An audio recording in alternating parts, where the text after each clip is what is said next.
what happens if somebody works for a company and they're having an event? And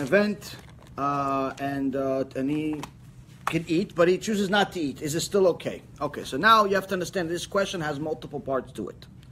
First and foremost, is the place kosher? The place, not the food, is the place kosher? Meaning you can sometimes have a meeting. I remember in New York, I tried keeping kosher, at least to my understanding, even since I was a kid. So I remember the first client meeting I ever had. It was with the guy David Taylor from Texas. And David Taylor came to visit me from Texas, and he brought his entourage with him. David Taylor was a former banker in Bank One and Bank of America and so on. Very, very successful guy. And really nice guy. We did business for many years together. But the first time I ever met him, he brought people with him. And he told me, listen, wherever we want to go, we'll meet you. So I wanted to go to a fancy schmancy restaurant. So I picked a fancy schmancy restaurant. Only problem is the fancy schmancy restaurant wasn't kosher. Now what did I do? I had a little bit of money. So I said to another fancy schmancy restaurant that's actually kosher, I said, I want you to give me a steak to deliver it to my fancy schmancy restaurant. And I told the fancy schmancy restaurant that's not kosher to accept the steak and serve it to me with them. And I thought this was okay. This was okay. Why? They're giving me a plate. Everybody has their food. They're ordering their steak with, each steak is $1 zillion, and with the shrimp and with the garden fish. And I have a kosher steak in tinfoil. Look like it's like lunch money, like my wife just made it for me. But whatever, I'm this young guy. I think it's okay. Technically, it's okay as far as I ate kosher meat. But it's not allowed. Why is it not allowed? Because the place is not kosher. Now, had I been a religious Jew at the time, I would have known this. Why? Because any Jew walking out or in that sees me in the non-kosher place, by default thinks that the place is kosher. Why? Because he's not going to look for signs. Oh, where's the kosher sign? Where's the kosher sign? He's not going to look for the kosher sign. He says, hey, it's the kosher Jew. There's a kosher Jew inside a non-kosher restaurant. That means the restaurant is kosher. He's the certificate. He's a certificate. He doesn't know that I got a steak from a different restaurant and it's in tin foil. He doesn't know all that stuff. He's not looking at my plate. And even if he looks at my plate, he just thinks maybe it's just something from he doesn't know anything. He doesn't know what I did. So I become the kosher stamp. That's a problem. So if the place itself is not kosher, under no condition are you allowed to go in there. Even if you're not eating. Forget about eating. Even if you bring your own sandwich, you're not allowed to eat there. Not allowed. Why? Because you become the kosher certificate, and you have to take on the burden that anyone that, in essence, looks at you and decides to eat at that place, not just that day, any other time in their life, 6 months later, 5 years later, they're going to eat at that place because they remember they saw Betzalel eat here, so it must be Betzalel. It's tzaddik. Who in their right mind is ever going to think Betzalel is sitting in a not kosher place? Betzalel certificate. So now you have yourself a problem. Why? Every single time the guy eats there, he thinks it's kosher, his wife thinks it's kosher, the kids thinks it's kosher, their friends now think it's kosher. There's a whole entourage of people the Satan brought to this restaurant because they saw Betzalel in the restaurant 5 years ago. You have a problem. So already, place not kosher, not allowed to enter. That's one.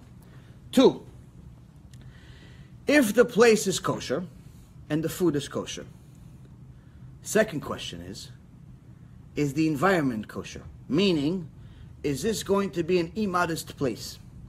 So now, if let's say you have a brother, sister, cousin, parent, uncle, neighbor, best friend, boss, whoever, invites you to an event where there's going to be immodesty, especially if there is going to be mixed dancing, it's areg ve'al ya'avor. It's better you die and don't go there. Why?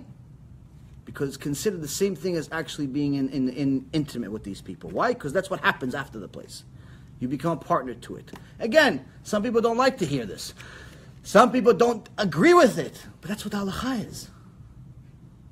What are they going to tell me? No, but my rabbi came to my daughter's wedding and there was mixed dancing, there was break dancing, mixed dancing, undancing. The rabbi was there too. He was sitting there with the other rabbis. They were all on the same table. They didn't dance, but they were there. So that means it's kosher, right? No, it just means they're part of the sin. All it means is they're part of the sin. That's all it means. Doesn't mean it's kosher. So, to go to a place where there's immodesty, you're not allowed to go. Part 3. So this means that many of the people that call themselves religious, before we go to part 3, many of the people that believe that they're religious, that have these parties themselves, forget about attending them. There's some people that I know that consider themselves very religious. The kids go to yeshiva, they learn Torah every day, the parents learn Torah, even wear kisui rosh. But when they go and they have the party of their own, all of a sudden, all bets are off. All of a sudden, the scarf is replaced by a wig. It's a party. How could I show up to a party with anything less than a 3 feet long wig? Come on, everyone's going to make fun of me. So, Hashem is in their life up to a point. Up to a point. When there's an event, Hashem's not there. At home, in the laundromat, at the supermarket, he's there. So we wear kisui rosh. But at the party, we put a wig on. So already you see there's a problem. Then you see, oh no, we believe in the Torah until it comes to our own personal party. How are we going to have a party without dancing? How are we going to have a party with the wife and the bride and groom not dancing? Everyone has to look at them. How can we have a party without the father and the daughter dancing? Come on, it's a minhag, it's a this. Minhag is bigger than halacha.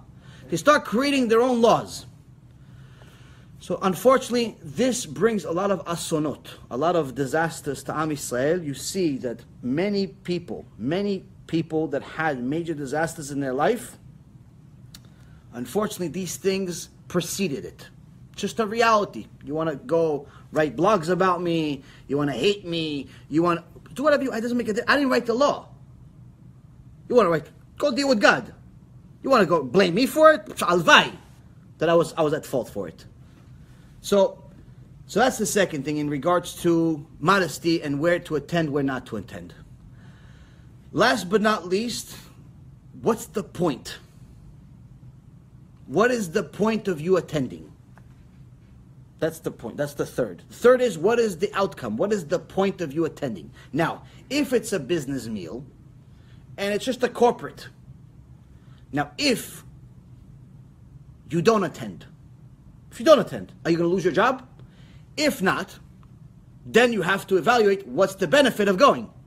Because now there's no loss of not going. What's the benefit of going? Are you going to get a raise? No. Are you going to what? What's going to happen out of it? Is that time, the hour, 2 hours, 3 hours, 4 hours, 5 hours, 6 hours of wasting your life in this party, eating with a bunch of people that you may or may not like, wasting your lifetime, your spiritual lifetime doing this, is that worth it? You're going to go to Olam Haba one day, say, hey, hello, how are you? How was everything? Oh, okay. This is the Olam Haba you could have gotten. This is what you got. Wait, it's two different things. Oh yeah, that's the 6 hours. Remember the 6 hours you spent once a month? That's the difference. That's the difference. You remember the 6 hours, remember you used to go to parties and it was kosher party. It was kosher people. But that's a different Olam Haba. It's different. Not saying Genom, just saying it's different. So, what's the point of you going there? Is there a benefit? Is there a loss? If there's a loss, obviously that has to go into consideration. If there is, because it becomes bitul Torah, it becomes you're wasting Torah time. So you have to evaluate all these things, assuming the first two are a pass. Assuming it's a kosher place, kosher food, kosher environment, and so on. Still, you have to evaluate why. Why am I going there? And I can tell you personally, Baruch Hashem, I have many students that invite me to events. And it's sad for me, but I don't want to go. So I try to, Baruch Hashem, be busy all the time. Because I always have an excuse, I'm not lying. I don't want to go to a wedding. I don't want to go to a bar mitzvah. I don't want to go to any of these. Why? It's not because I have anything against them specifically, and I'm not even saying it's not a kosher party. I'm sure if they're my students, Baruch Hashem, if they listen to anything I say, it's going to be a kosher party. But I don't want to go. Why? I'd rather even if it's a kosher event and a kosher food and a kosher everything, I still don't want to go. Why? I'd rather spend time doing something else. I'd rather help neshamot come back to Hashem. I'd rather learn Torah, help my own neshama. I'd rather do other things than sit there, like nothing, sitting there for 3 hours and looking at people. For me, it's not my idea of fun. So if you like me, don't invite me. You can tell me, listen, well, you can come if you want to give the honor, the respect, whatever you want to do for your own conscience or something like that. You don't have to even for that. But you like me, don't invite me. What? Tell me, you study. Go. Oh, you want to invite me for shiur? I'll come for shiur. Shiur, I'll give you a shiur at your wedding or your party or whatever you want. But other than that, I don't want to dance. I don't want to party. I want to get to Olam Haba. Struggling with that. So spending the 3-6 hours in weddings and parties is not going to help me. It's my opinion.